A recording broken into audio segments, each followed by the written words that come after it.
National Institute of Technology, Warangal, Telangana, in the area of recent advances in 3D printing and design. In the area of that is recent advances in 3D printing and design topic. The session is hand over to Dr. Ravi Kumar sir. Yeah, thank you, Dr. Mani. Are you able Yes, to sir. hear me? Yes, sir. Yes, thank you. And actually, I want to share it, but still somebody is sharing the. Yes. I am trying to share, but it is showing. Yes. There is no problem, sir. Yeah, present now. Let me check why. Because morning there was a problem, so it should not happen now. Yeah. I think now are you able to see my screen? 1 Yes, minute. sir. Yes, sir. Yeah, I have shared. You might have seen my desktop. So because of this bloody MacBook, actually, in the morning there was an issue from the MacBook. I am using a MacBook, but my PPT is in no. That is a Microsoft Word. There is a just now. Are you able to see my PPT also? The PowerPoint presentation. Mani Yes, sir. sir. Visible everything. Everything visible, sir. Right. Thank you. So it should Visible, not audible, happen. sir. Yeah. Okay, sir. There Audio is is no also problem. okay or still? Yes, sir. Everything okay, sir. Okay. With the Thank full you. clarity of display Thank and you. audible. Yeah, thank you for the patient listening right from the morning. Actually, I supposed to be the number one speaker, but now it's session 3. Now it has become. But anyway, I will try to give. First of all, let me thank Dr. R. Mani Yes, sir. inviting me here to present before you. So the my talk will be on the recent advances in 3D printing and design. That is the um, topic which I post here. But I thought I was the first speaker. Then I put some introductory kind of stuff. But probably I will. I will then and there I may have accelerate my presentation, maybe some introductory or some kind of a thing. But nevertheless, I have planned for the session is introduction to the 3D printing under the scenario of Industry 4.0, and of course the why we need additive manufacturing. So if you contrast with the conventional manufacturing, what else or what is the uniqueness of additive manufacturing? That's I want to give some emphasis on that. And of course, what is 3D printing? And 3D printing, any technology, material is the key. I'm going to talk about some of the materials that are available with the 3D printing technology.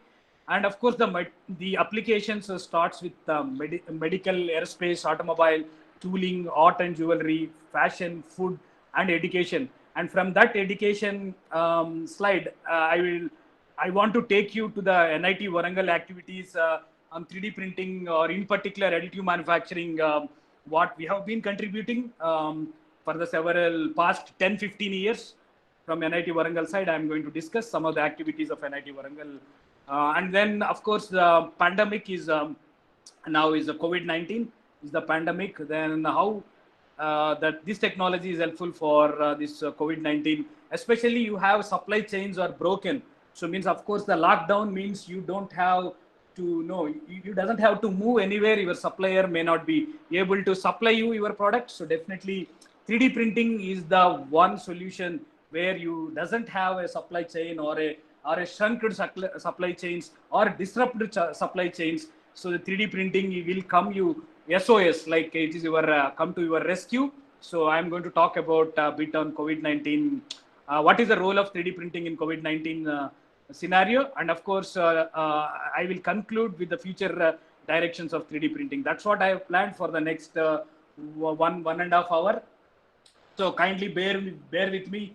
It's already 4 o'clock, but anyway, let me see like how I can deliver these contents for the next 1 hour 15 minutes or so. So then coming to the introduction of 3D printing, so then we need to recollect the industrialization. So why? Because right now we are in the industry 4.0. So just you can recap the previous industrial revolutions, like industry 1.0, that was the mechanization, right? So the mechanization was coined during 1780s to 1860, where the steam and the water was the energy, and the human muscle power is replaced with the machines. So that's what mechanization has came into picture during 1780s to 1960. And slowly the second industrial revolution, where your steam and water power is replaced with an electrical power. And of course, where at Ford Motors, the Henry Ford has come out with an assembly line concept.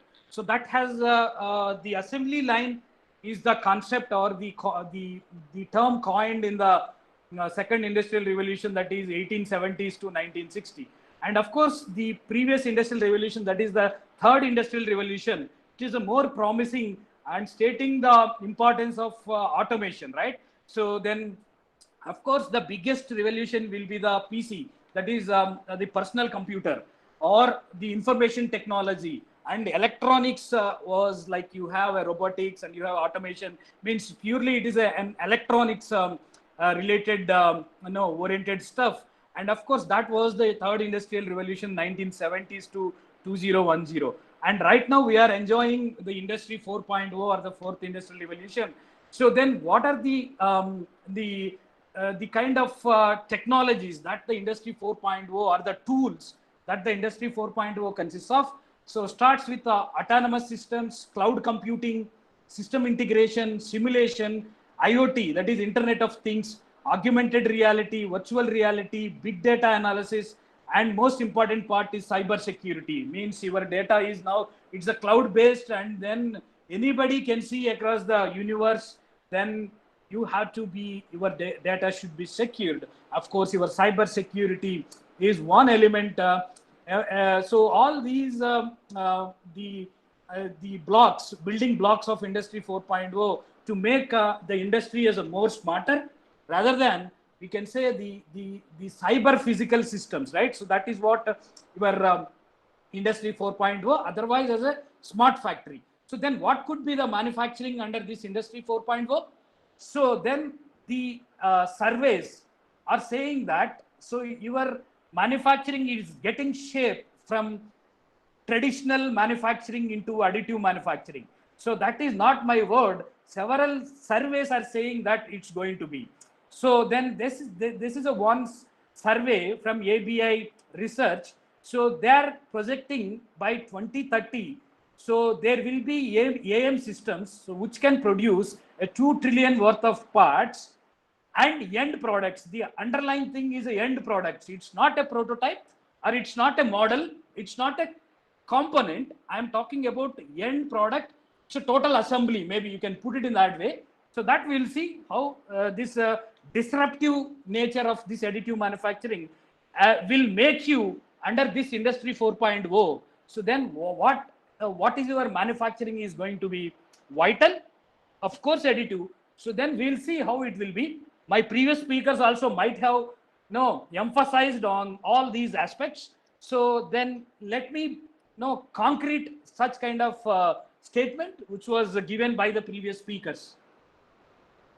And then, of course, if you talk about additive, then we need to recollect our conventional manufacturing systems, and what are the limitations, or what are the constraints, or the pros and cons of the conventional manufacturing systems. So let us start with the subtractive manufacturing process. Of course, the biggest concern for the subtractive manufacturing is a scrap and tooling management and jigs and fixtures. So those are the major concerns. And of course, the complexity and a component. So if your component is so simple like a step, so then it doesn't care the subtractive manufacturing process, or you doesn't bother much. But my product has changed from a simple step geometry to a simple cup. But it's a simple cup. I'm quoting it, I'm repeating it. But the simple cup looks like, but if you give it to the machining practice, so then we have to talk about several constraints. What are those constraints? Being a bulk manufacturing, and you may be using the tool, how deep is the hole, and how your tool will be approaching this. So that is the first and foremost constraint. and you have an undercut here. So then we must need a minimum 3-axis, and if you go with the 4-axis, so your cost will be increased, right? So then, we need to have a minimum 3-axis machine to handle this complexity, and we need to design and fabricate a fixer to hold from the bottom, and you have a sharp internal feature here. So then we need to talk about the tool radius compensation, so on and so forth. So these are some of the constraints which we need to address before go to any traditional subtractive manufacturing process. But you forget about the subtractive manufacturing. So let me talk about additive manufacturing. So how many constraints we want to look at? So, but it is sure we doesn't talk about all these four constraints, whatever you talked about. So why? Because my system will allow me by reducing the complexity, 3-dimensional complexity into 2.5D complexity, right? So that there itself, you are disrupting the nature of or the physics of the system here. So it is a disruptive. It's not like bulk material you're starting it. So right from the zero, you are starting it from the platform. You are putting the first layer, second layer, so on and so forth. So then there is no point of talking scrap, and there is no point of talking about making a die for in case of a formative process like your molding or like your casting. So we need to make a die or a pattern or a mold. So then I don't bother about the mold, and each time I need to make a mold, and again you may go with the subtractive process to make a die or a mold insert. So that is the thing. But where you are additive, so additive, you doesn't bother, you need not think about the die, even you need not think about the tool. So then what is this magic? Probably the previous speakers might have explained. Then we need to come out with a kind of cost comparison. Yes. So next immediate question in our mind is what could be the cost? And of course, the cost versus the number of parts. And if you observe the once you increase the number of parts, your formative and subtractive, it may have a kind of exponentially reducing or decreasing trend of the graph. And whereas your additive may be almost like a straight line or maybe sloping downwards. So that is the thing which we need to. But then what is the advantage of it? So it may be means, of course, if we are looking for a less number, so the additive may be cheaper than your formative or subtractive. Of course, maybe break even you talk about. But anyway, so then we will discuss that also. But the underlying parameter which we need to focus here is the complexity. So I have a component like this. So totally it is a cylindrical and some fillets. So then my formative subtractive process doesn't care this kind of component. But my designer has slightly changed the design from that to this. So then what is the question that the subtractive or a formative process? So if you change the design from the standard cylindrical shape to a bionic design or a lattice structure or a kind of an organic design. So why? Because it has inspired from the nature. So then where your subtractive formative process will go. So then it may further increase the cost of the part if we are making still using the subtractive or conventional process. So what I am trying to say here is complexity is the major thing. You come to only additive manufacturing whenever you have a complex product, but don't come to the cylindrical objects or don't come to the standard, conventional, routine, standard shapes, but you come to whenever you have a complex design even in your mind. So to summarize, so if your complexity, if you draw the graph between complexity versus number of parts, so then your complexity is much higher and looking relatively less number, then only you come to the 3D printing, so-called additive manufacturing. But your complexity is medium and looking a medium quantity, and your CNC may be the right choice for you.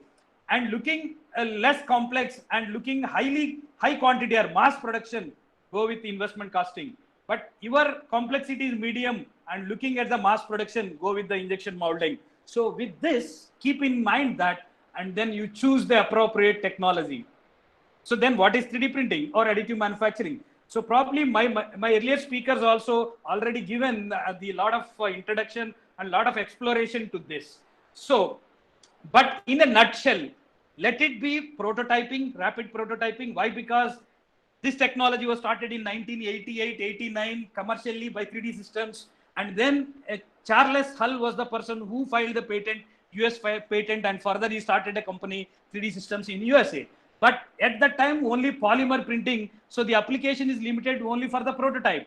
Now your technology got matured from prototyping to manufacturing. That's what ASTM F42 committee, F299210. So they have elevated this technology. They have given the promotion from the prototyping to manufacturing. And how? Anyway, so you might have already, with the 4 hours of experience, you know what is the biggest advantage of additive manufacturing or so-called 3D printing, right? So, but in a single word, so we need to have a digital design. So that digital design can be derived from a CAD/CAM CAE techniques, or through medical modeling, maybe CT, MRI, PET, or even a digital X-ray, or any kind of endoscopy kind of a thing, or any kind of a digital data, bring it in a digital format, get it in a DICOM image, and convert as STL file. So your job is ready. So the most complex design in the universe is human anatomy, right? So that is what your 3D printing or additive manufacturing, any complexity is a free of cost here. So then that's what people, it's a quite attractive applications of medical. So because of that, and of course your industrial design, you know the difference between engineering design and industrial design. So an industrial designer who is starting with sculpting a design, a car body, and he doesn't have a soft copy with him. And further, he may use a 3D scanner to digitize it and further do some modifications, or as it is if you want to print it. So then your 3D printing or additive manufacturing is the another interface which you are going to get it. Either through CAD/CAM CAE, medical or gaming or constructive food. Nowadays you have a lot of interfaces, right? So you can take it any digital data, like it can be derived from a scanner, 3D scanner, or a medical scanner, or CAD/CAM CAE techniques. So, but ultimately your job is to make a physical prototype or component or model or end usage or assembly. So that is the kind of maturity I am talking about. Yes, you can make a final assembly of the 3D printed or additive manufacturing route. So, okay, then what are the various steps involved? Probably my previous speakers might have already given exhaustive information about these things. But what is the takeaway from this is, so let it be any product, but you check the application. What is your application? So simply to sip a coffee, or you may be using a gas turbine engine part, which is going to be the underhood part in an aircraft. So then the stringent certification, the stringent qualification is totally altogether will leading you a different approaches which we need to come across, certification, qualification, right? So then you have to do several things, but it is a domestic application to sip a coffee, or to sip a to make a simply a mask, a face shield for COVID-19 protection. So then it doesn't make much of the stringent applications or the rules or the certifications or the regulations or qualifications, right? So whatever it is, my point here is, what is your application? So your application will decide what kind of technology we need to. Why? Because now the technology is start with polymer, composites, you have metals, and you have ceramics, and you have metal matrix composites. So what not? You have FGMs, functionally graded materials. So then what kind of technology we need to choose? Absolutely, it is the application where you are using your part. Okay. So then let it be any application. Start with the CAD model, convert as STL file, and then your software. The softwares nowadays is open source. So thanks to the RepRap movement, and further thanks to the kind of Scott Crump patent on FDM got become null and void during 2005, 2006. So now onwards, you have DIY kinds of printers in case of FDM, SLA, and DLP technologies as of now. It's going to be the metal very soon in the 5 years that down the lane, your metal 3D printing patents also getting expired. But anyway, so let it be any technology, any material, any software. So some interfacing software like a Cura, it's an open source software, or you have Simplifier 3D, it's an open source software. You need not invest a single NP. You can have a software, and of course nowadays CAD modeling software is also free of cost. You have Google SketchUp to start, or you have cloud-based or browser-based CAE packages also is available in the market. Absolutely, modeling and using a software is not so costly nowadays. So thanks to the open sourceness, cloud computing, or any other technologies. Now, what next? So the next part is once you generate a code, something like G code, M code in case of a CNC. So the physical realization of your software code or the simulation, whatever you have done, it's going to physically replicate on the machine. So depends on technology and the material and the mechanics of it and the physics of it. So then you will get your part and remove the part and do some post processing, as I already mentioned. So depends on the application and the technology, and use the different post processing. So I will play a video, but time permits. Okay, anyway, FDM is very much familiar. So let me play two technologies.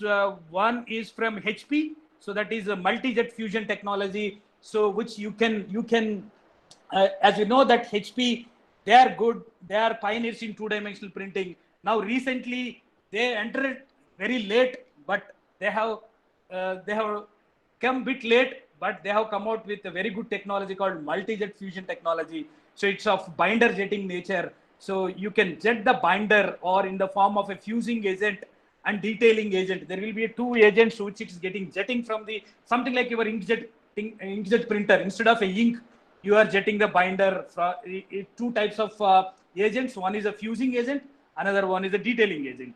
So then you can start the raw material as a powder and then spreading it like it's basically, and then use this kind of inject a kind of a nozzles and to jet your binder and getting stick together and further take out from the part and do sintering or do some kind of a post processing furnace treatment, and finally you'll get 100% dense part. So this is a story about one of the binder jetting technology. And of course, let me show you one of the DED technology which can print metals. So this is basically a directed energy deposition. Raw material again is a powder, but instead of laying a bed of powder, so you will be jetting from the nozzles through a shrewd gas or through inert gas. Why? Because this is aluminum. The material may be aluminum. So there will be a chance of aluminum oxide, iron oxide. So which we can see there may be 2 mm, 3 mm thickness of these components. So if you machine it, sure it will be 99% wastage of your scrap. So then here maybe 1 mm, 2 mm parts can be fabricated by using this DED. Further, powder bed system also more precise, and you have even a 5-axis kind of a configuration nowadays, which otherwise it doesn't require any supports at all. So to see these developments, maybe to name a few of these technologies, the recent advancements. So let me go to the next part of my presentation. So what is the conclusion from this slide? So let it be what is your application, and choose the appropriate technology and the appropriate material and do appropriate post processing, and of course follow the steps whatever we have been talking. So of course, coming to the material, any technology, material is a key. So you start with polymers, start with metals, start with ceramics, start with composites. And apart from these 4 standard material data bank, you have functional materials like electronic, shape memory, and then of course the biological cell printing or tissue printing or food printing or wax printing or any other than the standard materials or glass printing or concrete printing. So you can put a lot of materials you can add apart from the standard materials. Normally conventional process may process, but what about these? Can you even think about other unimaginable materials that can be 3D printed, which otherwise you cannot do it through conventional processes? So I doesn't want to repeat my previous speaker. The Subbu might have covered all these techniques, but anyway, so the raw material may be a powder in a granular form, that is a one form, or otherwise it may be a filament like a wire or a rod, or it can be a sheet, or it can be a kind of a film, or it can be a sheet, or it can be a liquid. So any one of these forms of any one of these materials is quite possible. So then, to name a few, you talk about the polymers. I think polymers nowadays, like a DLP printer, I'm talking about say 20,000 rupees kind of FDM technology. So you can go with PLA or ABS. So those are a commodity kind of applications where you have a low melting point temperature, and of course the performance and the cost is also low. And if you traverse across the apex point, so then you can have engineering materials like nylon. So you have a polyamide 6, 11, 12, and TPU, PETG, and this is under semi-crystalline. And of course, for the amorphous like PC, PPE. So these are more engineering materials which are better mechanical and better other properties than the lower commodity application, so engineering applications. And then coming to the high performance applications, so you have say aerospace applications, which you are looking for high temperature and then high strength and low weight. So that's what, like, you have a peak poly either ketone and PEI under amorphous. So, but it may be bit costly than, like, say, if you take PLA or ABS, so it may be costing you per kg, it may be 1100, 1200 rupees. But peak may be costing around say 5,000 or 6,000 rupees per kg. So, but it will be giving a better performance. Why? Because it's going to use for aerospace or even medical applications, lightweighting, or more strength applications. And of course, you may be operating at a high temperature melting point. So these polymers, these are basically a thermoplastics. And of course, apart from the thermoplastics, you have thermoset plastics also, to name epoxy resins, liquid-based epoxy resins. And then coming to the metal, to name a few, so well-known stainless steel, SS316, SS310, SS174PH. You have several stainless steel alloys and tool steel like Maraging Steel 1, H13 tool steel, A2, aluminum, SI 10mg, 7mg, 12mg, 8mg. You have plenty of aluminum alloys, titanium 65, 64, and you have even a commercially pure, or it can be ELI kind of alloy in the titanium group. Of course, cobalt, chrome, tungsten, nickel alloy, nickel, that is basically, the Inconel 625, Inconel 718. How difficult to machine, people working as a machinist, the difficulty of, or of course, Axalloy. The Hastalloy is also a nickel-based alloy. It's a Hastalloy, the unique applications. And of course, you have copper is the best conductor in the universe. Now 3D printing with the copper is also quite common. And gold, silver, platinum. So to name a few, these are the metal materials. And of course, you have a ceramics, like right from the zirconia, alumina. So these are the two well-known, and hydroxyapatite, that is a biomaterial application. So it's a calcium phosphate family. So almost like a bone replacement. So you can 3D print this hydroxyapatite and corderite, like, see here, to name a few, these are some of the ceramics. And of course, talking about the composites, so you can have a fiber reinforced plastics, and you have maybe onyx, nylon, and continuous fibers, carbon fiber, Kevlar, fiberglass, HSST, and of course metal matrix composites. To name a few, these are the composites. And other than polymers, ceramics, composites, and metals, of course, you can even print wax, you can print sand, you can print glass. How difficult to machine? The brittle material like a glass. But glass is also now 3D print. And then concrete. This is for kind of construction and the kind of applications where the concrete is also used. Living cells, skin, and tissues. So that's leading to the organ printing. So it's quite common now in case of medical applications. And then how do you like to heat to take a food, 3D printed food? Yes. So you have a food is also another material. So apart from those, you have some novel materials or FGMs. Normally, you will come across functionally graded materials, or you can vary the composition from one alloy, other alloy, and then come out with a different grading of these through across the height. You can grade these composition, and of course, metal matrix composites, as we already discussed. So to name few of the material choices, don't think that 3D printing means can print only PLA or ABS through DIY kind of extrusion based, or SLA or DLP based epoxy resins. But you have to have a lot of scope of this additive manufacturing. So to summarize, So you can have a polymer printers, you can have metal printers, you can print organic material, natural material, or ceramic material, sand material, living cells, food, and the wax. So applications, plenty, like you can use it for the replacement parts, functional prototypes, tooling, jigs, fixtures, branding, promotions, concept models, end user products, visualization aids, molds, and castings. So to name a few of the applications, these are the application areas.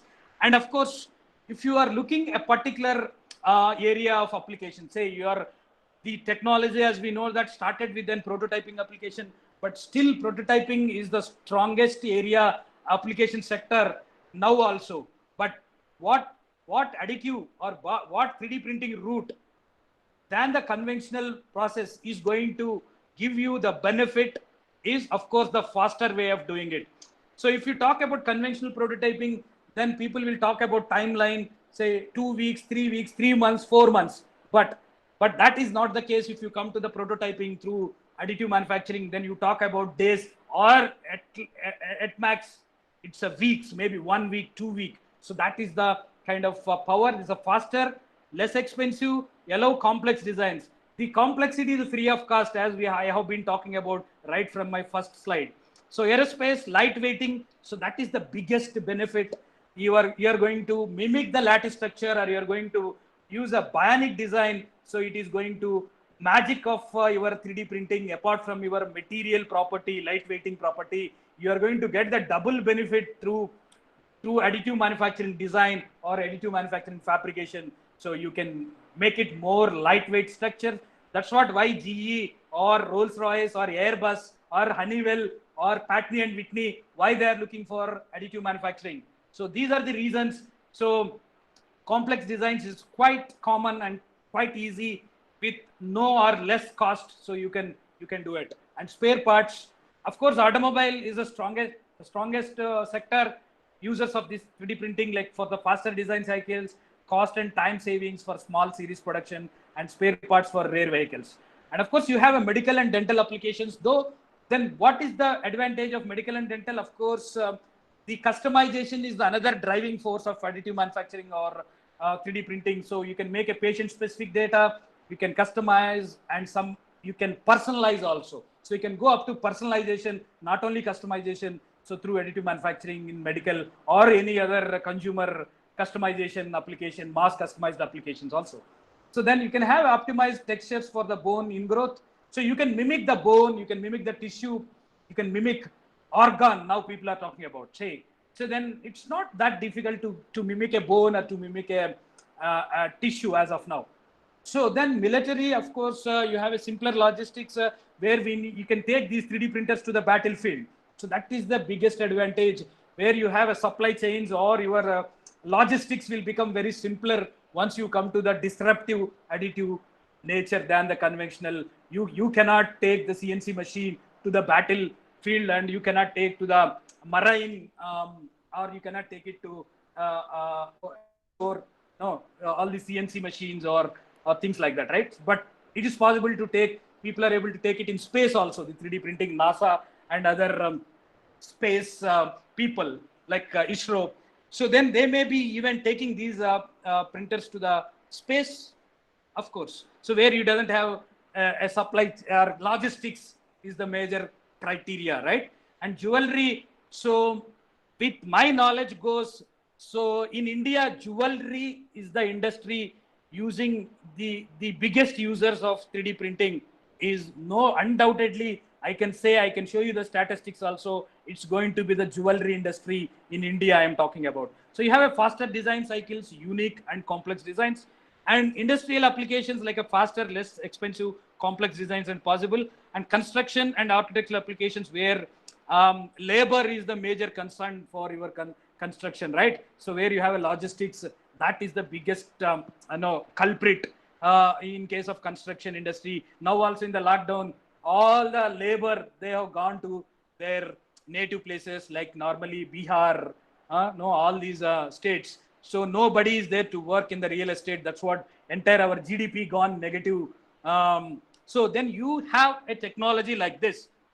So hardly you may require, you can eliminate a lot of manpower, right? So, but anyway, nevertheless, it's coming in a big way in the construction industry. Of course, it may be in the initial stage. So logistics, simplified transport, and unique designs, that is the construction and architectural. Of course, clothing and sports, individualization, personalization is the biggest advantage. And of course, electronics is another area, slowly it is coming up.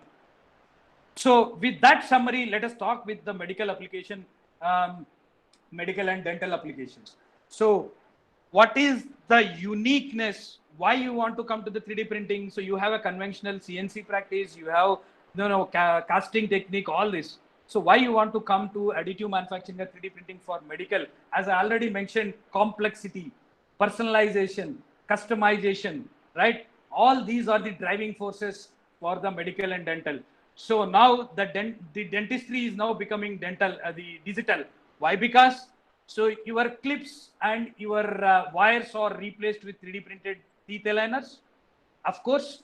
So this is 3D printed SLA or a DLP kind of technology. So nowadays DLP and SLA is more cheaper.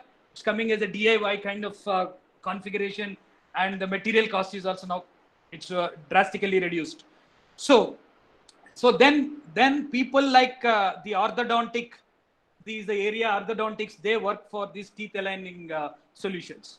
But if you have a 3D printer and a scanner, of course, the 3D scanning, they will scan once the patient will come and initially have that kind of teeth alignment. So then they will scan it, and then with that configuration, they will 3D print it, and then they will fix it. And second sitting, again, they will scan it and second print. Like that, 6 to 10, they will do a kind of sittings, and finally, then he or she will come out with the fully completed symmetric the alignment of the teeth.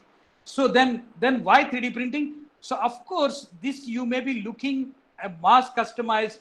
Each patient will be having its own geometry and the level of disorder or the level of abnormality, right? So, but you can have the uniqueness of 3D printing is you can make patient specific data. This you are going to collect it.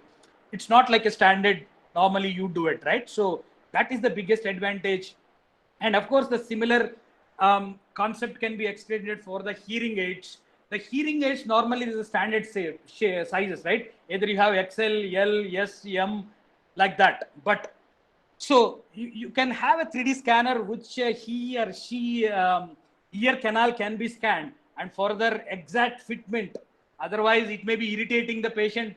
Why? Because it may be undersized or oversized. Why? Because that is not for the patient data which it has manufactured. But so 3D printing only can give such kind of millions of parts. You know what the mass customization, right? So all millions or thousands of parts, all designs are different. Nothing is matched. None of them two got matched. Why? Because the beauty of the God is the uniqueness of your anatomy. So that is the thing. And within the body itself, if you put up age, and if you put up, you have some disease or trauma or accident or cancer, so your teeth or your anatomy will be getting deteriorated, right? So, but thanks to this technology, which you can take it the patient specific data, and you can fabricate it.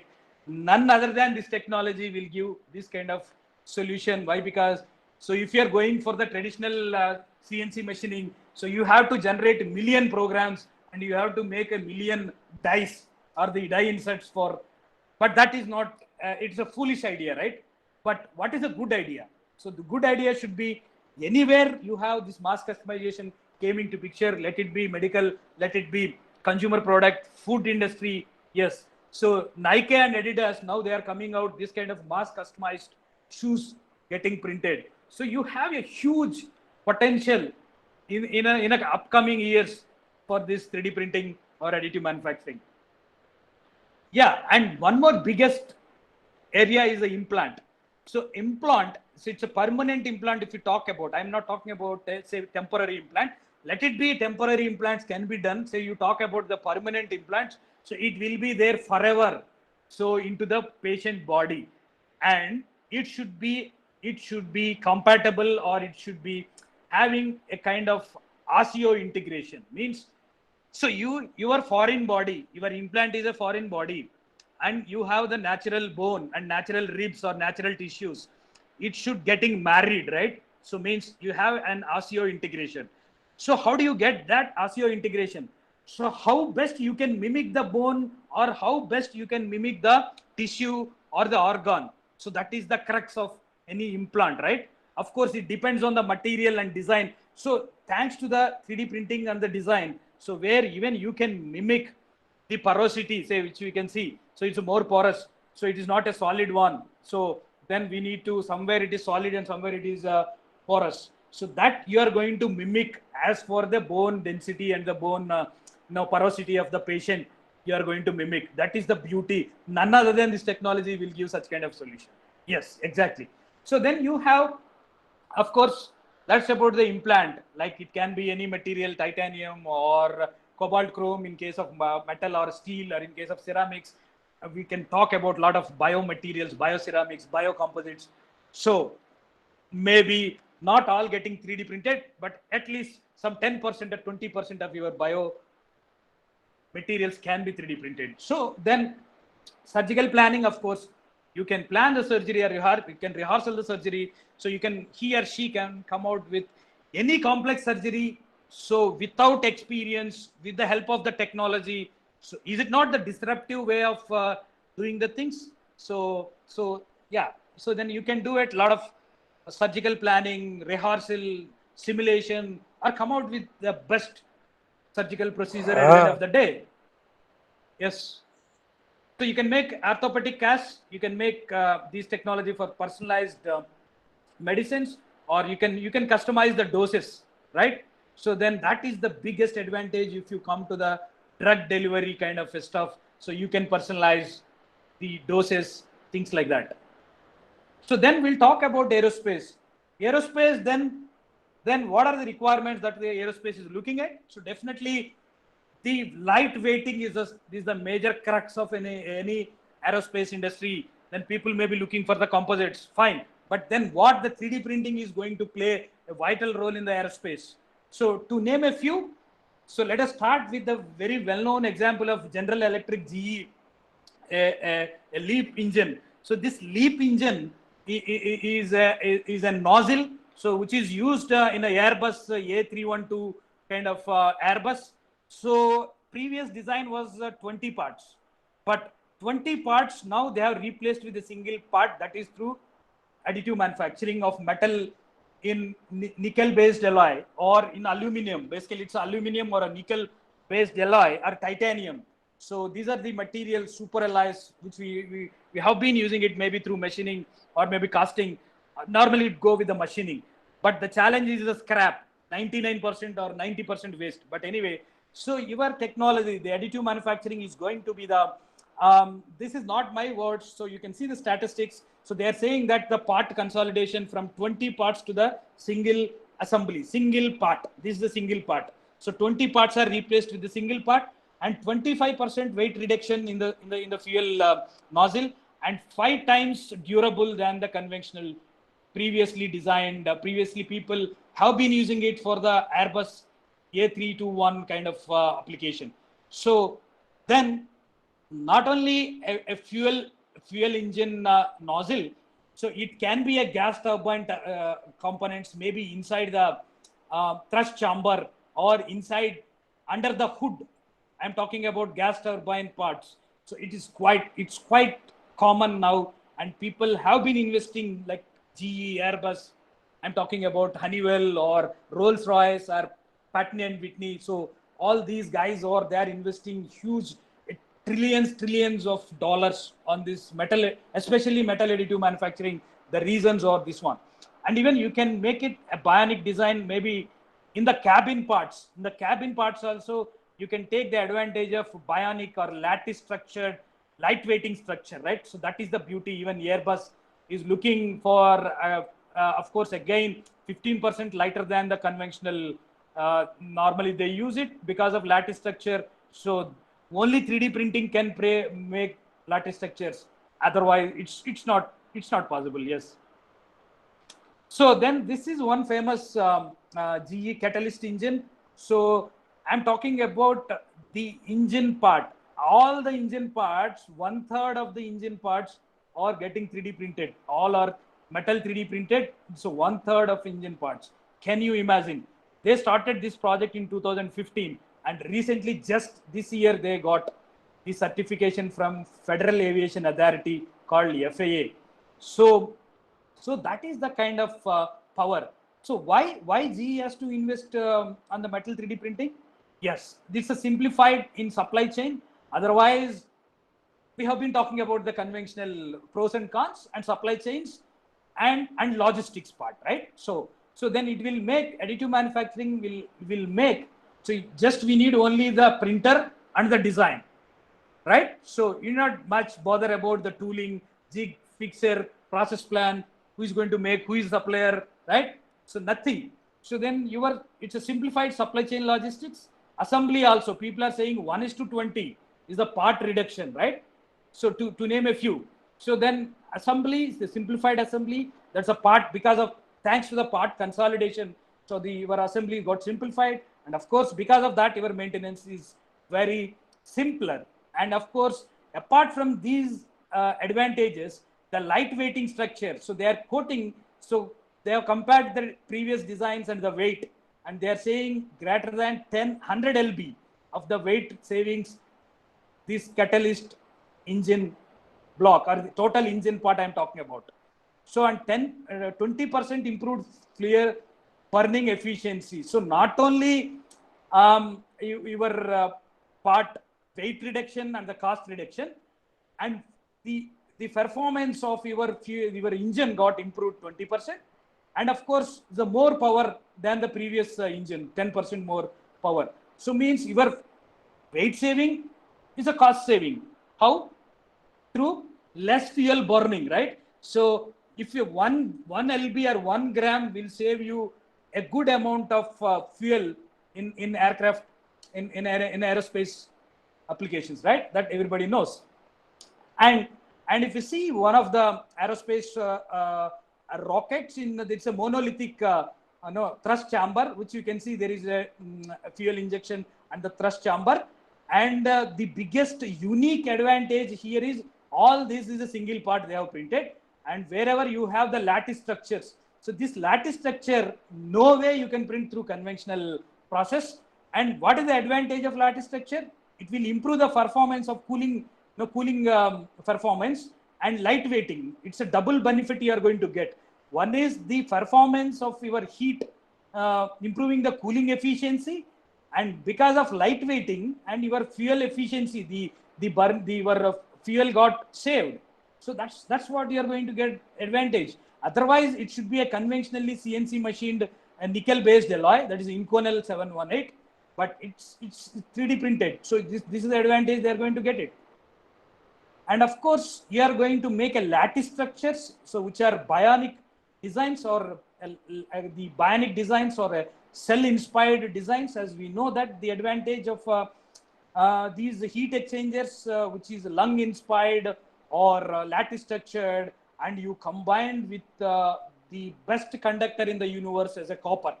So even nowadays, not only aluminum, so even you can print in copper also. The heat exchangers is quite the double benefit of the material and the design. Otherwise, you cannot get it through conventional benefits, what I am talking about. So, and electronics, like say, this is one of the RF antennas. So 100 parts are replaced with a single part, and they used to do brazing and EDM, and it used to take 8 months to do these 100 parts, joining, brazing, and then now it's a few weeks, right from the design, fabrication, post-processing, application. So it's a few weeks. So 95% weight reduction. So we did not talk about the weight reduction in terms of your aerospace industry, or even a automobile also nowadays, right? So you have a more fuel efficient automobiles also, if you could be able to reduce the weight. And 95% weight reduction, 20% reduction of production cost, and 75% of non-recurring costs eliminated. So to name a few, you have tons of case studies under these heads, but I picked selectively And I don't have much time also to discuss in detail about all these applications, but let us give some glimpse of these applications. Let us move on to the automobile applications. Of course, automobile, so you can make a small series entire, this is a turbocharged engine. So one of the, of course, it may be the luxury car, they made it maybe limited number, as we know that this is going to be the limited number. If you are talking about a Mini Cooper or no BMW or no Bugatti or any other manufactured automobile, so it may be, of course, it can be extended for the mass production in terms of tooling. So you can make a die or a tool through injection molding or die casting die. So it can be talked about a mass production also. But as of now, I'm talking about only a small series variation of the turbocharged engines. Even I came across several gearboxes nowadays, 3D printed metal gearboxes also. Recently I came across several case studies, and of course customization in the dashboard and customization in the wheels and small spare parts, small series customization, tooling is another area, and design cycles and quality enhancements. These are some of the automobile applications. And of course Formula One car, again the weight is a major lightweighting structures. So these are 3D printed structure I'm talking about. You have a composite kind of a material which can be 3D printed. So for the lightweighting, so that will decide your who is loser and who is a winner, right? So the F1 car, or it can be a conventional intake manifold or exhaust manifolds of an automobile. And let us talk about the tooling. We in India, we are very strong in tooling industry, right? So we have been doing conventionally for the quite long time. We are the pioneers in tool making in India. So then how you can link your 3D printing or additive manufacturing with a tooling scenario? Yes, you do a lot of stuff in tooling. So you can make injection molding die inserts or die casting dies, or investment casting patterns and further casting. Of course, you can do a lot of stuff. You can make PMMA or a kind of a sacrificial kind of a pattern, tree kind of a pattern, and further cast it. And you can make a sand core, sand molds, and further semi-finished metal part and sand core metal part, and you have an wax pattern, and further in a jewelry application, it's got metal silver or a kind of platinum kind of a material. You can print it, and then you can have a mold with sand cores and further metal part and wax pattern, ceramic shells and metals, and a lot of tooling for automobiles and then tooling industry, maybe in particular to the automobile and any other applications. And let us talk something on the art and jewelry. As I already mentioned, jewelry is the biggest users in India. And of course, you have a ceramics also can be 3D printed. It's a delta kind of a configured one. And how beautifully we can no, realistically any freeform shape, any textures on these kind of ceramic in art, in kind of artistry kind of applications. How beautifully, how naturally you can print these textures, right? These textures are 3D printed. And of course, you can have the customized and again mass customization. In India, we are very much fond of the gold, right, and any ornaments. So and then the jewelry, designing a customized designs, maybe in gold or maybe in silver, platinum, or titanium. So then we can make all these stuff with more customized, even personalized designs. And we do a lot of castings. Normally, still we may adopt a conventional last wax kind of a casting procedure to come out with any jewelry application. Like we start with a wax kind of a pattern, and further you can cast it in a silver or a kind of metal we do, and last wax casting. And this is one of the statistic study from the Indian perspective or the Indian point of view. So how this technology will be useful for, and of course, as I already given some talk to something on the Adidas or the Nike. So these Adidas, Nike, they used to give these mass production of these things to China or Vietnam normally. So they have these orders will be given to the China or Vietnam. So recently they are not giving these orders to the Vietnam or China. So they are making these 3D printed through carbon 3D technology. Carbon 3D technology is 100 times faster than SLA technology, and it is around 20 to 30 times faster than the DLP technology. So then we'll dare to talk about mass production also nowadays. Why? Because your 3D printing was a bit slow previously, but now I'm talking about 100 times faster than SLA initially, where the first technology was SLA, started by Chuck Hull and further 3D Systems USA. Now, carbon 3D is 100 times faster than the same polymer epoxy resin. So it is 100 times faster than the previous SLA. So then people are no carbon 3D with Adidas and Nike and more customized products. It's not like conventional solid kind of shoe soles, but it's more lattice structure. You know the advantage, and you can customize. You have a different pressure points, especially if you take an diabetic patient. So diabetic patient will need a customized shoe sole. Yes, so 3D thanks to 3D printing, so you can do not only these footwear, and then you have a fashion products, like even you can print in polystyrene, you can print in flexible kind of a material, and which are bionic in nature, which has got inspired the kind of fashion designer might have inspired from the nature to the bionic design, and it can be 3D printed. So that's the advantage. And of course, then how do you like to eat 3D printed chocolates, and then a candy or a shoesies?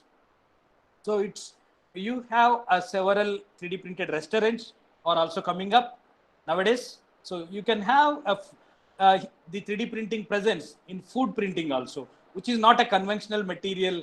It's not a polymer. It's not a composite, or it's not a metal, or it's not a ceramic, right? It's chocolate. You can make any recipe, right? And you can customize. You can add nutrients. You can add carbohydrates.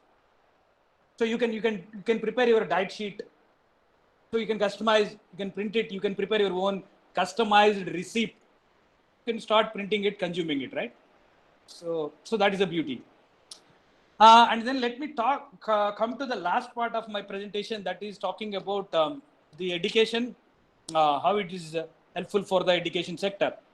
So, of course, we are majority of the participants are faculty, if I believe, and the students and the PhD scholars. So, how the 3D printing technology is helpful for the education? No doubt, it's going to be the best tool for teaching, learning kind of practice. So I can, or he or she, a 4th grade or 5th grade. So again, thanks to the open sourceness or the DIY kind of printers where in the market is available. So then you can construct, or you can come out with your DIY printer by spending 25,000 rupees. So then you can keep it one printer in the classroom itself, and wherever he or she got an idea. And nowadays, over and above, these designs are free of cost. You can get it from several sources. Like, to name a few, you have a GrabCAD, you have a Thingiverse, you have a My Factory. To name a few, you have 100 or 150 number of online repositories. So you can go visit there, and you can become a member of that community, the digital 3D printing library community. You can download, you can upload, you can customize. So there will be a plenty of engineering, non-engineering, hobbyist kind of designs. So I may be fond of my Spider-Man, or I may be fond of the end game. So I may have several artists of my own interest. So absolutely, you can go and download, or let it be a a entertainment part, let it be an educational, or let it be a COVID-19 mask, right? Now that is the order of the day now. That also we'll discuss maybe next to this education sector. So that is the power of not only hardware side, the software is the important. So as far my knowledge goes, additive manufacturing, so you may hardly work 30 to 40% time on the machine, on the hardware side, but if you are a good designer, if you are a good design for additive manufacturer, let me quote it. Why? Because you are very much familiar about design for manufacturing, right? The similar concept here, design for additive manufacturing, I'm using that word. So if you are a very good design for additive manufacturer or design for 3D printing kind of a concept, so you will be spending 70% of your time on the software, but not the hardware. Hardware is the slave. It's going to replicate whatever you have done in the software, right? So, but anyway, so it is 100% automatic. Hardware is concerned, but how do you make a garbage in, garbage out? You know the concept, but anyway, I don't want to get into that. But so you have a software and you have a good designer for additive manufacturing. So then we'll have a separate discussion on that. What is that? But so yeah, so you can have a lot of potential, especially to work on the additive on the educational sector. And what we have the facilities at NIT Warangal. So we have a world-class metal 3D printer from 3D Systems. Those are the first, they are the pioneers, as I already mentioned.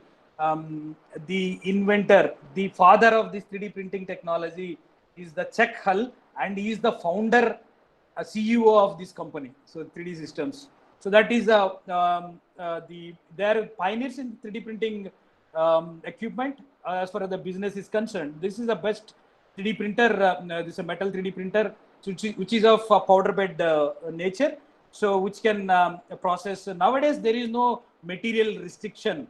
So earlier it used to be. Now it is a open source kind of architecture.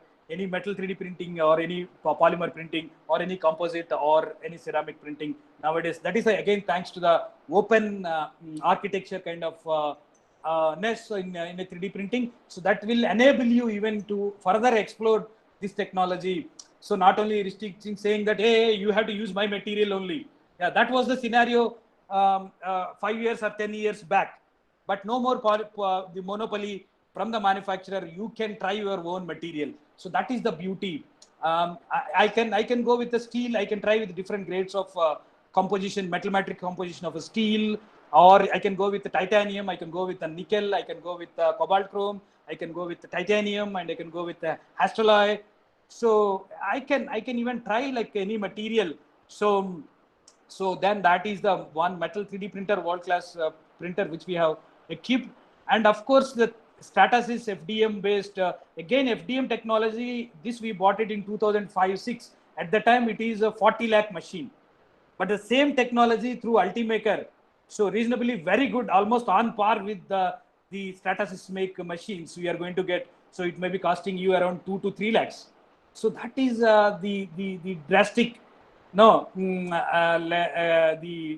exponential decrease in the equipment cost, right? So then we have right from the 2005 onwards, we have been equipping, and I didn't name other DIY or other 3D printers which is of less cost, but we have all these DLP printers also, like all this stuff. And of course we do have scanners, and scanning is also nowadays very cheap scanners, very less expensive scanners. It may be costing me around 40 to 50,000, not lakhs, thousand I'm talking about, 40,000, 40K to 50K from 3D Systems. This is a sense scanner, so which can good for the body scanning. And of course we do have an object scanner which is AnyScan, maybe costing me around 2 lakhs, 1.5 to 2 lakhs. So then I can set up a 3D printing lab altogether. Nowadays it's very cheap. It's not that much costly as like earlier. So, and that too we are working for a research or a kind of educational institution. We are not running an industry looking for micro level or sub-micron level accuracy, right? we do achieve it. That also we have a muffle furnace and we have a short peening machine for to further post process these 3D printed parts also. And as I mentioned, we have a very sophisticated softwares like Mimix, Magic, Schematic. Of course, these are very costly. But now you have this. We have bought long back, maybe 10 years, 11 years, 12 years back. But we have a kind of open source softwares in this domain also. I will give you the each counterpart of these softwares nowadays. So then I have a Catalyst and I have a 3D Expert software to do simulation, do kind of support optimization for this metal 3D printer. We have a 3D Expert software, lattice structure and other stuff, which you can do a lot of stuff in the software. So to name a few, I have other small equipments and softwares also, but I mentioned only some reasonably good quality or the good cost which is contributing in my lab. If somebody is interested, you can visit my YouTube channel also. Go to YouTube and you type AM Lab NIT Warangal. So then you can find my videos and my channel. If somebody is interested, you can subscribe my channel. I already posted around 40 videos. You can visit and you can subscribe also if you are interested. So then, as I already mentioned, we are first time in India. We started an MTech exclusively course, 2-year course, PG course on additive manufacturing in collaboration with CMTA Bangalore. That is in 2014-15. If somebody is interested, what could be the curriculum? Why? Because AICTE now in the morning also, I think you might have listened from the horse mouth. That is Anil Sahasrabudhe. He is telling that if we are able to start some course which is of minors or honors in any one of these 9 the trust areas, which includes 3D printing and design or the additive manufacturing. So they are going to give the extra seats, or they won't discard your previous seats once you come out with. That's what even I was attending in the YouTube in the morning also. But if somebody is looking, I have a privilege to say you that I have already supported in and around Chennai 2 self-financed, one self-financed college and one deemed university. They have already started this academic year onwards. They have started giving minors, and in Nagpur also one of the university. So they are also working out from next year onwards. They are going to give a BTech mechanical degree as a major, and minors will be in additive manufacturing or 3D printing. If somebody is looking such kind of 20 credit is the mandatory for either it can be in additive manufacturing or all 9 cutting edge or the thrust areas. So why I am saying is we are confident at NIT Warangal. We are the people we started this 50 credit course for the MTech and sharing you a 20 credit syllabus. It's not a big matter at NIT Warangal, which we have been working on it.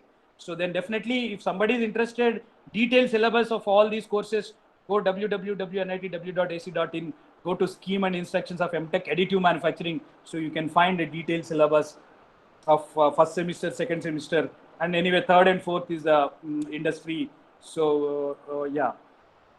And to name a few, some of the student projects. So I have how many minutes of time? Okay, then let me quickly rush through the other part of my presentation.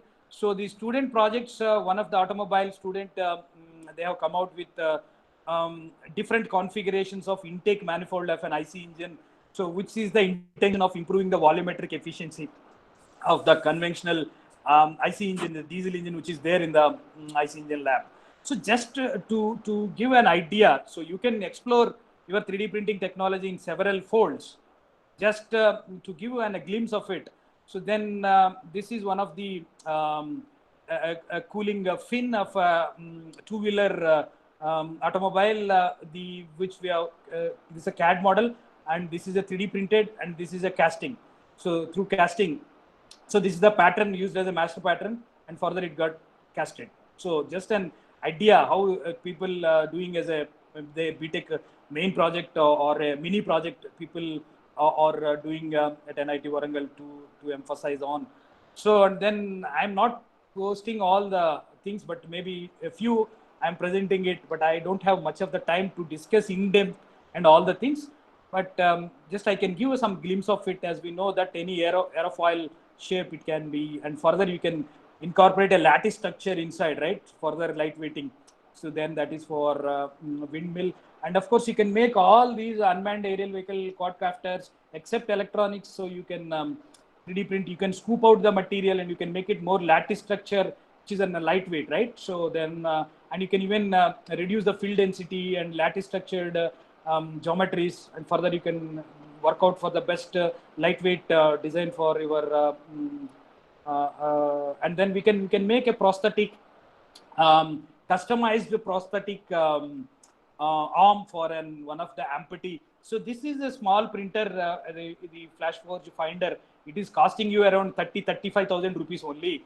And then this may consume say 1/4 of the filament. So means if for 300 or 200, 250 or 300 rupees. So to spend on, so you can make, but it's all greatness about the design, right? So that's what I'm talking about. So then you as a student, you have to work on how to design this finger joint, and what about the tolerances and where you have. So you have to learn such kind of. Then how do you learn? First, you learn about 3D printer. You start using a best user of 3D printer first. You make acquaint and print some parts, and you understand the kind of a printer, how it is printing, and then you customize and you get the exploited your designs, know how best you can do it and further integrate for your application. So it's just an idea, and you can integrate our boys has integrated with OMG sensors to give the input, the pressure input and how it will be. So and then Arduino programming, you can do a lot of stuff, right? I think UG boys, so you are very smart enough. So I may be older, but we can come across these young mind people, first year, second year, BTech people. So we have a generation gap, right? So they will be having a lot more brilliant ideas to work on these than us. No doubt, I am open. We are not great. Like we may be supervising, but they will be come out with wonderful. But we need to give the capabilities of the 3D printing technology. So then only they can come out, right? So that's what we have been doing it. And of course, this is one of the robotic arm. So you can design the end effectors and you can further print it, and you can integrate it with your Arduino programming. You can do it. This is for simply picking and placing of application, and you can integrate. Nowadays, you have an open source virtual labs, and even you can access to code of reverse what you call your reverse kinematics. So then you can explore a lot, like so just as a tool, right? 3D printing is a tool. So then how do you explore? So that is up to you. So then so the imagination you have just you can think, and then how it can be get exploited, this technology, in a best way. And we do a lot of process parameter studies for the metal 3D printing, which I'm quoting here is a stainless steel 316 build by varying the why, because all these are different ball game. Why? Because so there are no such standards. ASTM, they are hard to work out with some standards saying come out with like which you have a conventional machining, casting and forging. You have a well established ASTM ISO standards, but unfortunately you don't have such kind of a standard, and each component, each geometry is unique, and it is a challenge for the user or the 3D printer. So it's to see the other side of the coin. It's not like a push button technology. Of course, polymer maybe, but metal is it's all together is a different ball game. So then you have to understand the lot of process parameters. So right from the laser parameters, laser power, you have spot size, and you have a wavelength, and you have a lot of stuff. And then of course powder is also playing vital role. What could be the size, shape, distribution, flowability? So at least 100 to 150 parameters will be there to play all these stuff. So then we have been doing these kind of process optimization, parameter optimization to make these parts in order to improve the tribological properties, mechanical properties, microstructural properties. Why? Because it's an opportunity, it's a challenge, right? So how do you come out with why? Because there are no such standards available. And of course, we do work on a lot of stuff on post processing. Like say, if you have, so how do you improve the microstructural properties, mechanical properties, corrosional properties, or any tribological properties? So then we have done a lot of work, and recent times we have published in some of the journals, like how as built the wear of the tribological properties, and then with the post processing through furnace treatment or through hipping. So how best we can improve the properties further. So I don't have much of the time to discuss. Maybe we'll discuss in the 10th session. There is one more lecture on the 10th session, probably on the 4th day or somewhere. So then I will discuss the other case studies, especially the biomedical applications, what we have been contributing to the society. Why? Because that we'll discuss. They like which we need to serve the society also. Like if we buy 2 crores of machine and keeping it and making some coupons, but that's not the goal. That's not, nobody will appreciate for that, right? So then anyway, we'll discuss some kind of medical applications in the next second presentation, my presentation. And let me quickly talk about the COVID cases, COVID, how the role of 3D printing in a COVID-19 pandemic. So that is my intention to keep these slides, and then finally I will conclude. Maybe Mani sir, do you have 10 more minutes to conclude, sir? So I will be concluding with 10-15 minutes. Yeah. So then let us talk about why 3D printing in COVID.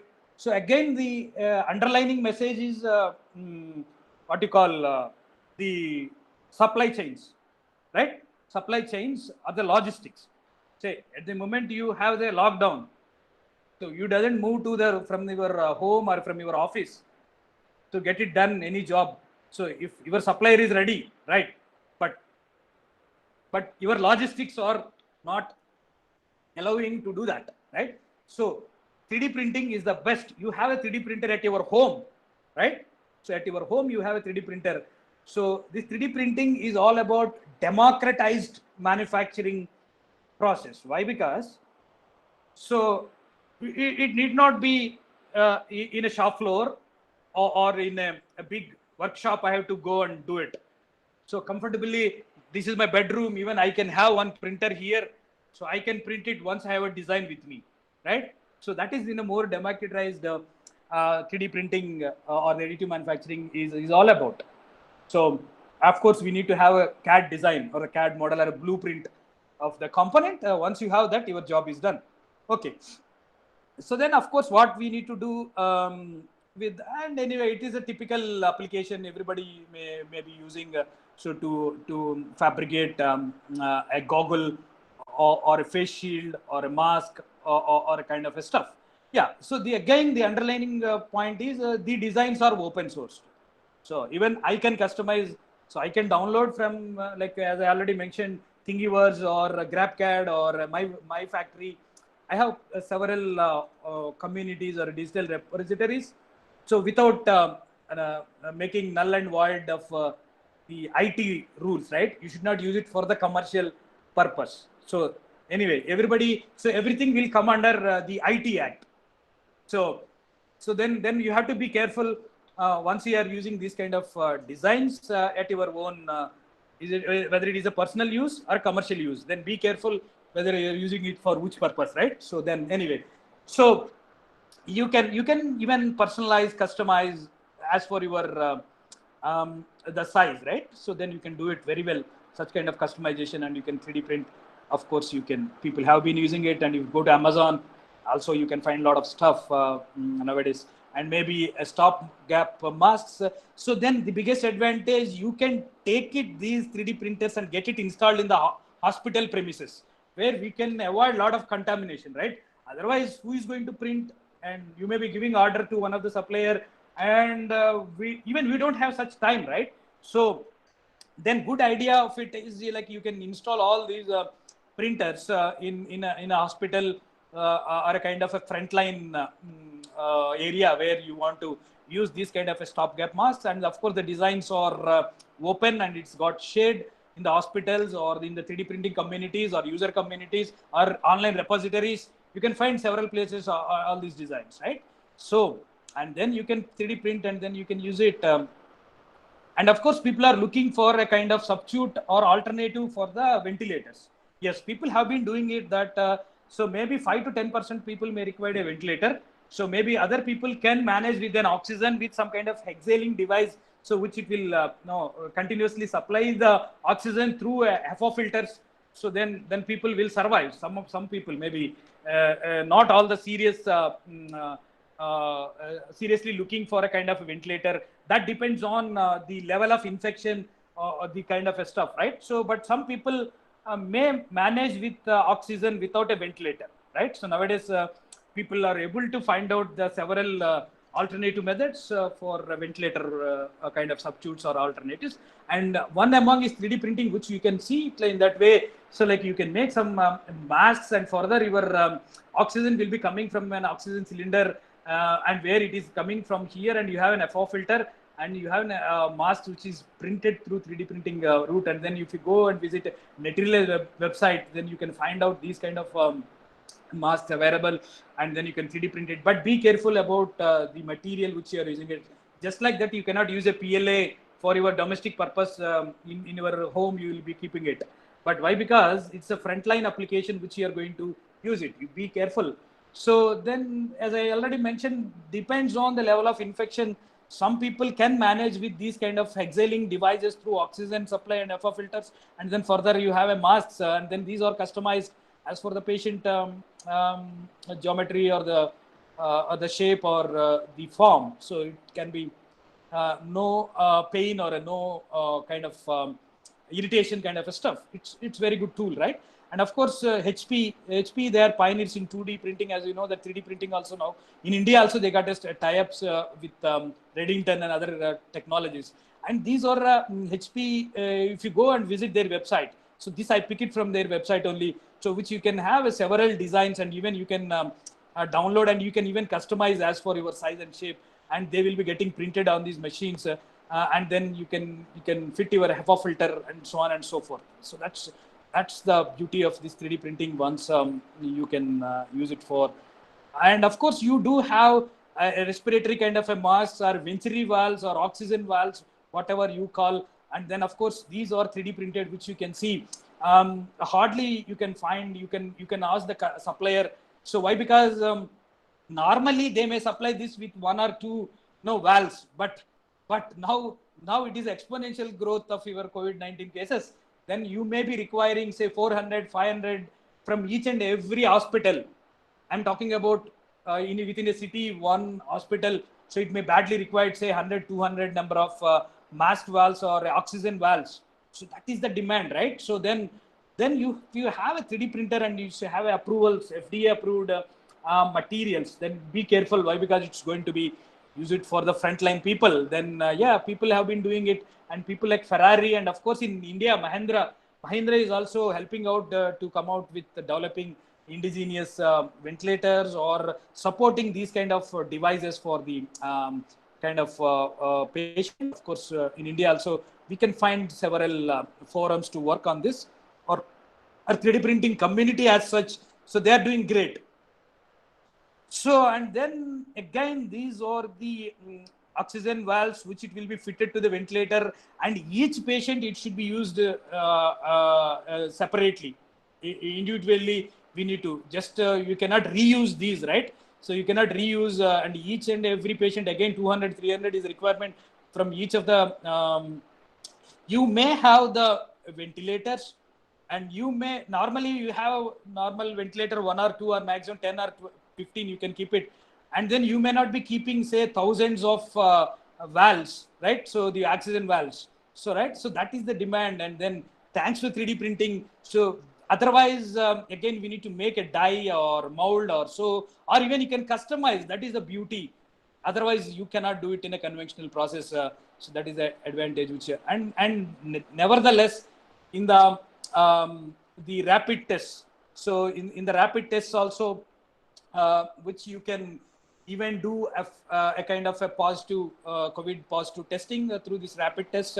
These are the nasal swabs. So even you can make a nasal swab or a oral swab. So for taking a sample of the patient, COVID positive patient, and which you can see these are very small desktop DLP or a SLA kind of technology. So with a single build, maybe you can make 150 or 200 nasal swabs in each batch. And these designs are open, and it can be shared to any of these hospitals or a 3D printing community or the users which you are looking at for this kind of things. So that's amazing, right? So then once you have these kind of desktop printers with you, and then even you can 3D print them, and then you can now in India, which we have to look at more increased number of rapid tests than the current phase. And again, it will vary from state to state, but in general, which we need to increase the number of rapid tests for these COVID patients.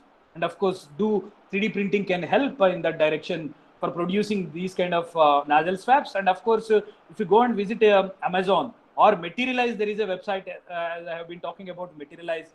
So they will be putting all these designs as a free of cost. You can go to their website and 3D print them, and you can customize as for your door configuration. So then you can 3D print them, and you can avoid touching your fingers or the palm.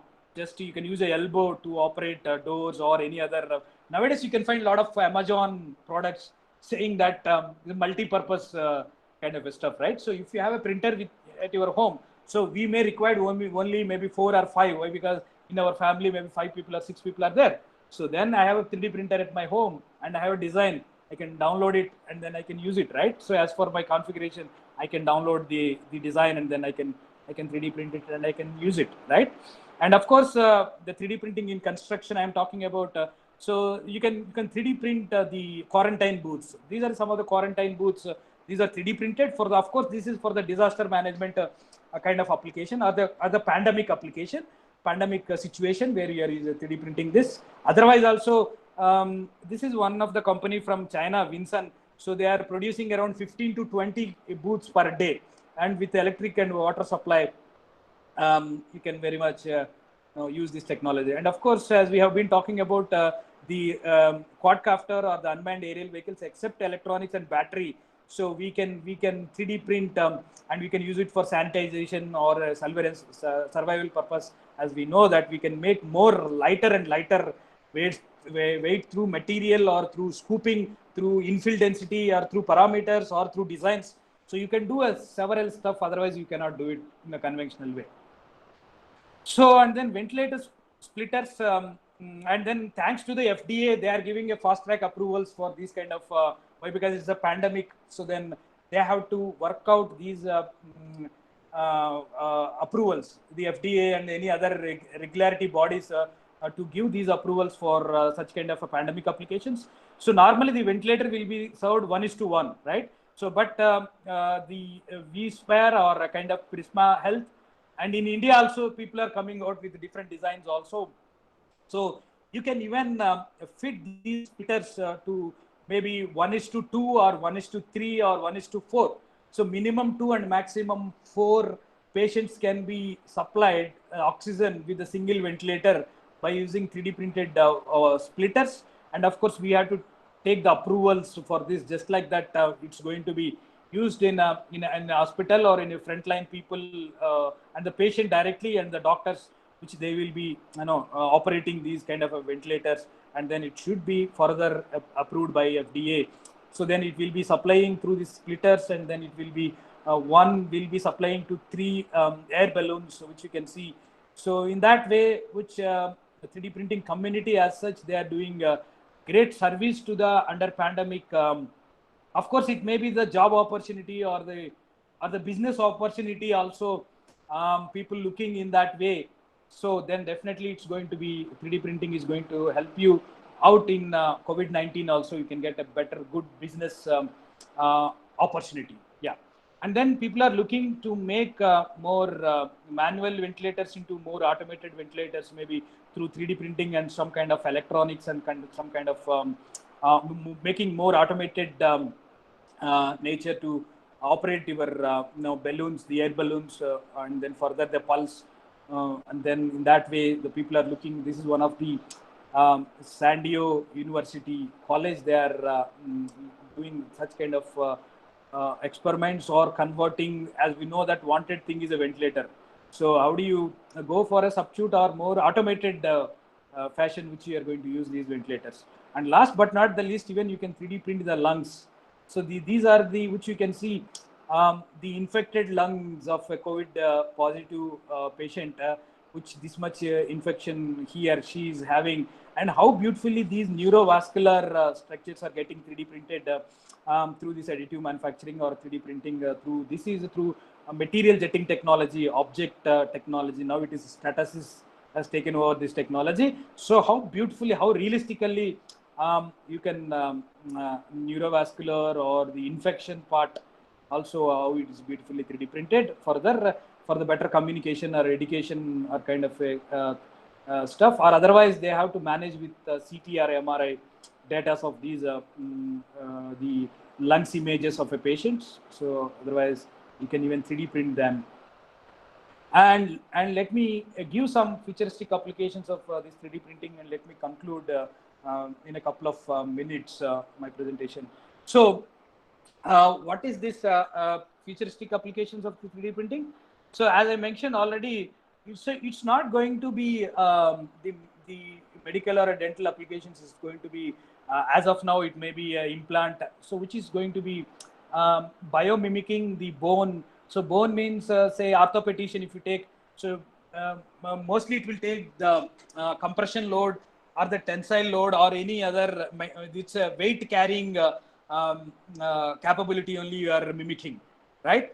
And if you talk about even dental, oral maxillofacial, craniofacial, or even ophthalmologist, so to name any specialization, so they are trying to biomimic their region of interest or their tissue of interest or their bone of interest or whatever it is. But can we make a heart functional heart? Or now the most demanded organ is lungs, right? So can you make not the model like which we have seen in the previous slide? So can you make a functional lungs? The answer is yes.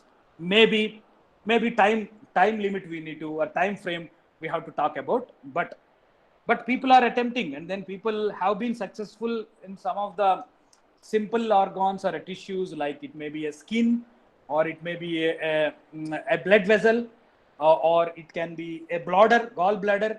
Yes, people have been already taken a gallbladder piece of a living cell of a own patient, or a skin of a own patient, and then they make a kind of ink or a bio ink. Normally means they will add some proteins to that originally taken the living cell, and they will add some they will call that as a collagen, and then add some kind of proteins, and they will make this kind of a bio ink, and they will start printing on, they will be putting it in incubator, or they will be cultivating, other than we are very much familiar about cultivation technique, right? So it's a cell cultivation. So they will be doing a cell cultivation, and they will be putting it in an incubator. Why? Because it has to, cell has to grow with that environment. So once you have such kind of environment where the cell will be cultivated, and further it will be grown without dying the cells. Why? Because you have an incubator, and you will be supplying the temperature or what, all the aspects. So then, and further you have a bioreactor. Why? Because we need to test the strength. So whether it's mechanically, is it okay, or whether it is biologically, is it okay? Means biocompatible, bioabsorbive, bioresorbive, all these properties. So that can be tested in a bioreactor further, and then it will be introduced into the own patient, where you pick a living cell or a stem cell. Let it be any living cell, a blood cell, living cell, stem cell. Yeah, let it be anyone. So, and then get it, the same thing can be introduced, same thing can be repaired. So your lung can be repaired, or your heart can be repaired, or your liver can be repaired, or your kidney can be repaired. So that's going to be the futuristic application. Yeah, as far as medical is concerned. And of course, you may have right now, you may have a smallest scale of micron or submicron components through 2-photon polymerization process, and you have other side as a contour crafting through extrusion based system, where you can make buildings like 3-store, 4-store buildings also. It's quite possible, but it's in a initial stage. Yes, the other size may be a big building size through contour crafting, 3D printing, or additive manufacturing technology. It's possible. It's quite possible. And of course, people are looking to integrate robotics and the 3D printing to print a complex structures in kind of bridges, making a bridge structures, or kind of a construction industry. Maybe in Nanyang University, Singapore, they are working out to integrate robotics and the 3D printing. And GXN Denmark company, they are integrating this unmanned aerial vehicle. As we know that you can have curling, you can have swimming, and you can have flying. Kind of configurations of your unmanned aerial vehicle. So can it be 3D printed during those actions? Yes. So then people are looking to integrate the unmanned aerial vehicle technology to the 3D printing. So that's going to be the future. And of course, finally, let me conclude to give you what kind of a future further down the lane, maybe 10 years or 20 years of this 3D printing thing. So of course, we have started with even talking about one-dimensional printing, two-dimensional printing, three-dimensional printing, now four-dimensional printing, and now fifth-dimensional printing. So of course, five-dimensional printing is a gossip. So somebody has made some gossip, but that's not going to be the true. But as of now, 4D printing is already on. So if you go and visit MIT website, there is a 4D printing and their modeling is available. So then we'll talk about bit on 4D printing. So we have been talking about for the past 1.5 hours about the 3D printing. So you have a 3D printer and you have material and you have a drawing or the blueprint, and then you can make, ultimately you can print a static structure. So that's what your outcome or the product. So then what about the 4D printing is all about? So then we need to have a separate material, some smart material, or some kind of a material which it's going to be some kind of a shape memory polymer or hydrogel or any other smart material which it has to transform or which it has to behave differently as for the stimuli or as for the energy which you supply. So let it be first 3D print and then make it a static structure.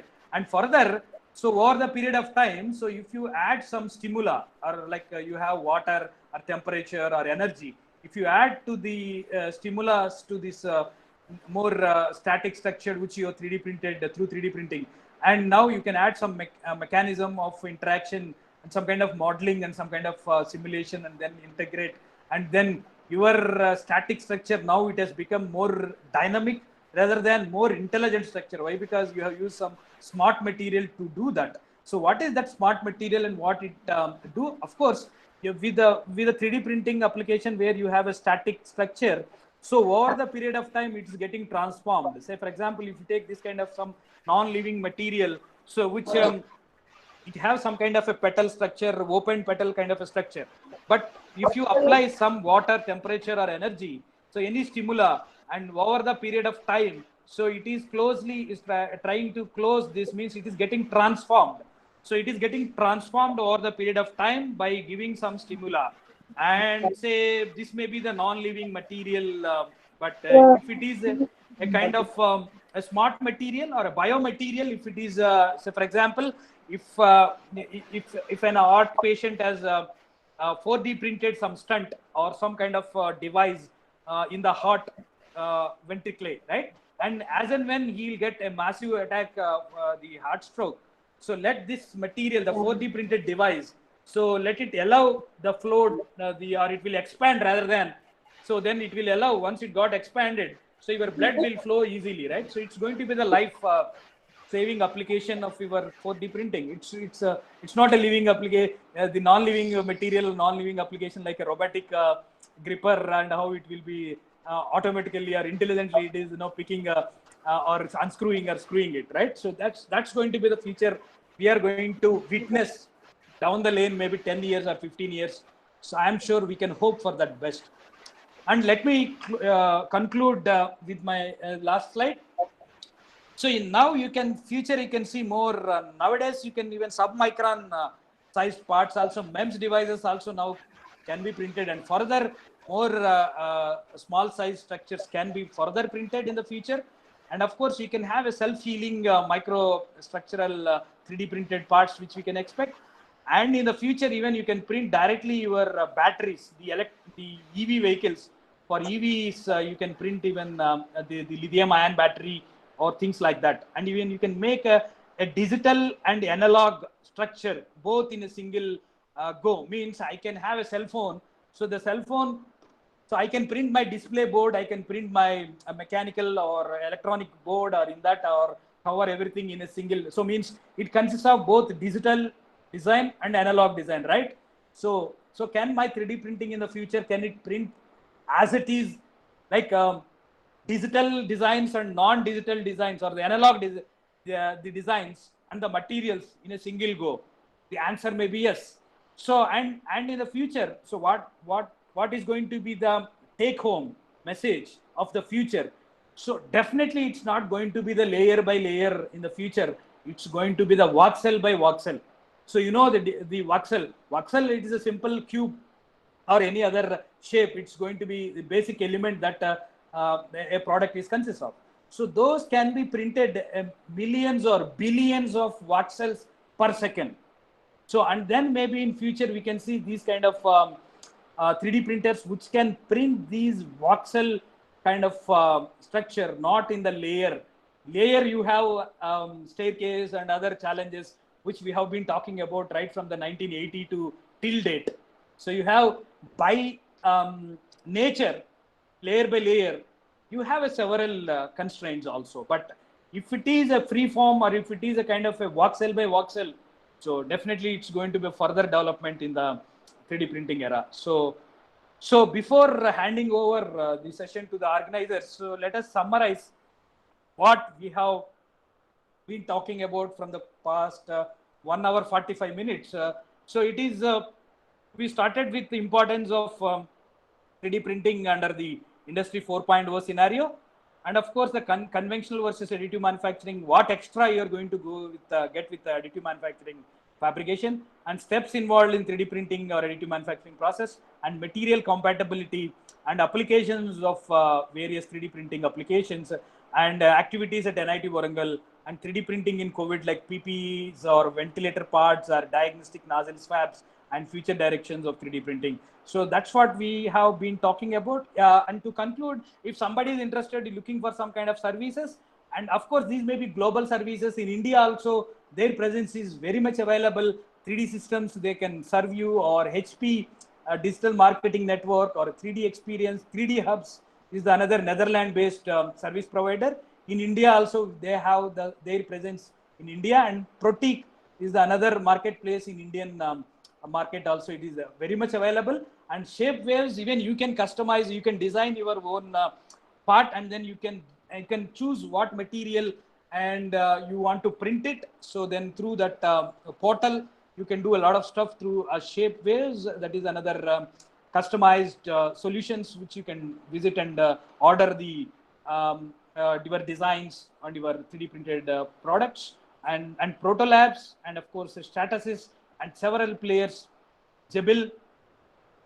And of course, if somebody is looking for some kind of information or the resources, my favorite will be 3D printing industry, and of course all 3DP. So then you can visit, you can get each and every hour, you can get the update across the universe, what is happening in the 3D printing. And of course, you have a Waller's Associate Statistics report, and TLC, TCT, and other resources.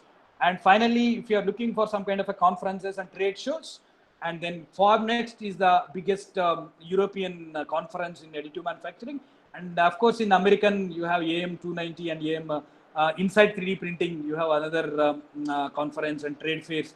These are the AMUG, Rapid TCT, and these are some of the trade fairs if you are looking at. Yeah, and that's all my presentation from my side. So I am very happy to take your Q&A session. So yeah, and then I will be handing over to the organizers, Dr. Mani and other people yeah, we'll spend some time on question and answers. Yes, sir. Over to you, Mani, sir. Yes, sir. Yes, sir. Just a few minutes, sir, utilized to clearance of doubt and other things, sir. Yeah, sure. And let me unmute them and start asking, or or any chat. Anything, sir, no Any problem. questions? If Yeah, you yeah. unmute the video to ask the question Sure, sure, to clarify today's session. sure. Let me start. Let them start. Yeah, sure. Dear participant, if you have any doubt, to clarify them. Sir, my name is Pankaj Chakraval. I am from Delhi. Mhm. I am having one question. Yeah, Hello. yeah. Go ahead. What is the accuracy, machining accuracy we can achieve in 3D printing? Yeah, that depends on your what kind of technology you are using it. So then typically if you talk about SLA, DLP, you can even get 1 micron, 2 micron. And if you talk about say metals in powder based system, so you can even get 4 microns, 5 microns as built. I am talking about. And further, if you want to post process it, you can get a sub micron. You have some post processing methods, super finishing methods, even to get 0.01 microns after fabricated. As built, 1 micron, 2 micron is quite achievable. Yes, I hope Sir, I second answered your question. question. My second question is powder metallurgy component is more economical than powder metallurgy components? Yeah, that depends on your say. Yeah, of If course. we're talking about the mass production, then Yeah, of course, mass production, as I already said, like it is not meant for the mass production. Basically, additive manufacturing is not meant for the mass production. It may be meant for mass customization, but you cannot justify your cost once it come to the mass production. But you can make a die. You can make a additive manufactured die for injection molding. So you can use that die for mass production. But direct mass production, if you one to one, end to end, if you compare, so then it's not economical and it's not the solution for the mass production as of now. As of now, it should thank be you, sir. underlined. Thank you, sir. Yeah, tag is as of now. Yes. So nice of you. Thank you, sir. Okay. Okay. Yes. Dr. Y. Ravikumar sir handled for this session very deeply and elaborately to concentrate for all the participants to know about the recent advances in 3D printing and design topic. So elaborately and deeply to concentrate in this session. So what and what if you know in this session is clarified, and also if you want to any of the questions means if you ask them to clarify it now. So the time is extended. Yeah, even they can ask during the 10th session also if somebody Yes. is having some doubts. Yeah. The fourth day having the first session, sir Yes. will be handled for first session. Yes. Yeah. Okay, sir. Sir, Very my nice. last question is Very valuable feedback. Yeah. Please. what are the new materials coming for rapid prototyping for New the research material- work? Yeah, new materials you can tailor made. You can have any of your metal matrix composites. You can have fiber reinforced composites. Yeah, you can do a lot of stuff with all these fiber reinforced or kind of composites and metal matrix composites. You can try. So, but a lot of developments are happening. Whatever we are discussing, it's only the commonly used materials. But Suppose, sir, if I want to develop a new material, so Yes. what are the changes required in the machine? Yeah, no, that's what actually we have to understand first the kind of physics of the basic physics of the technology. Say, for example, if you are, let me talk about the powder bed system. Why? Because that is very good for the metal printing. So if you talk about the powder bed system, so your powder should be precisely made, and it should be as for the standards. Means it should have not much deviation from your powder particle size, shape, distribution, on all that stuff. So if you could able to characterize your powder, and if you could able to make all these powders as for the standards, you have ASTM standards for making these powders. For the making the powders you have, so then you can go to the appropriate atomizer to make these and follow those standards. And then next, where we need to talk about the how your material will be behaving or how it will be getting processed with your what you call, say your laser. You are using a laser power to melt the powder particles. So then your powder particles must have a good absorptive property. So whatever may be the photon, basically a laser means it's a photon energy. So it has to have a good property of absorbing the laser power or the photon power to absorb. And further, it should not give much the warpage or a kind of the internal stresses you should not develop. So you take care all these things in your newly developed product powder. So definitely you can absolutely, there is no restriction to make use of any powder, but conditions applied, like say how it can be your laser can be tuned with that parameters, or if it is electron beam, so how your electron beam will be tuned as for the rheological properties of the powder. Yes, you have to work on that. And then there is a huge scope to work on developing a new material. So then that is the buzz area in additive manufacturing to do a research. Yes. And sir, the next question is, we have to consider the shrinkage in rapid prototyping also, in this process also. Yes, of course, we can tackle the shrinkage in two folds. So one is you can do give a compensation in the design itself. Say this much shrinkage it's going to be. You do some kind of test parts and then understood that, and you can compensate in X direction, Y direction, and Z direction. That compensation In 3D modeling, sir. In 3D Yes. modeling, we have to compensate. Exactly. In modeling. Exactly. You are Okay, correct. sir. Okay. Thank you, sir. Exactly. Yes. Yep. Yeah. The next question. If anybody is having questions? Mani, sir? Sir, Yeah. You can ask if anybody is having the questions.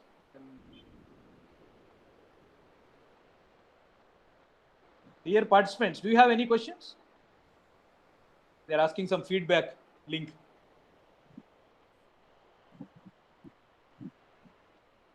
So, hello, participant. Hello.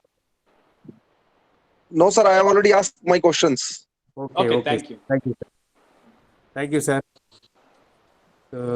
Today complete for entire 3 sessions. Yeah, I think Absolutely right well. from the morning, it may be hectic schedule for them also to sit for. All the participants cooperated that for all. Yeah. If it is something, no problem. Yeah, correct. Okay, sir. Yeah, thank you. Thank you for your valuable session, sir. Thank you, Manigaru. I have to say thank you to you for the opportunity given here to address the participants.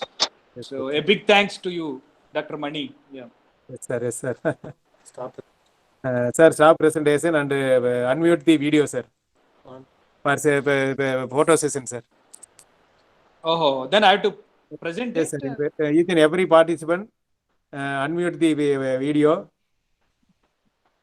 Sir, you are closing the presentation, sir. Unmute Again, the I have video. to. Yes, sir. I have to open the presentation again.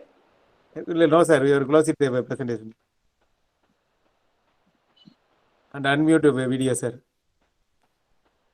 My video is already there, na? I have to unmute it. Yes, sir. Only the presentation is there, sir. Your photo is not. Sir. You close the presentation, sir. 1 minute. I will be opening it. Okay. I will be opening my presentation. Yeah, I will go to. Can I go to the first slide? Yeah. Okay, sir. Is it okay? Yeah. Okay, sir. All the participants to unmute the video. Okay, sir. Just few minutes. Wait here.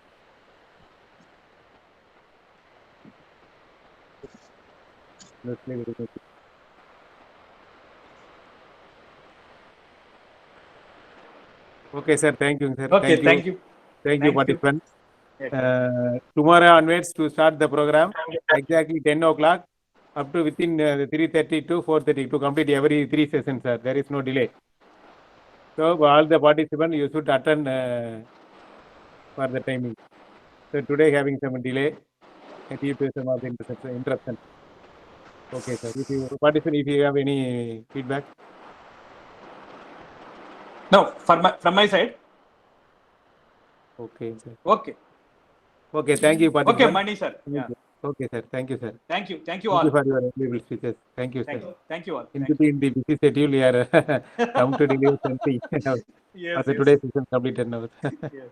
Thank you. Okay, sir. Okay, sir. Thank you. Thank you. Thank you, sir. Thank you.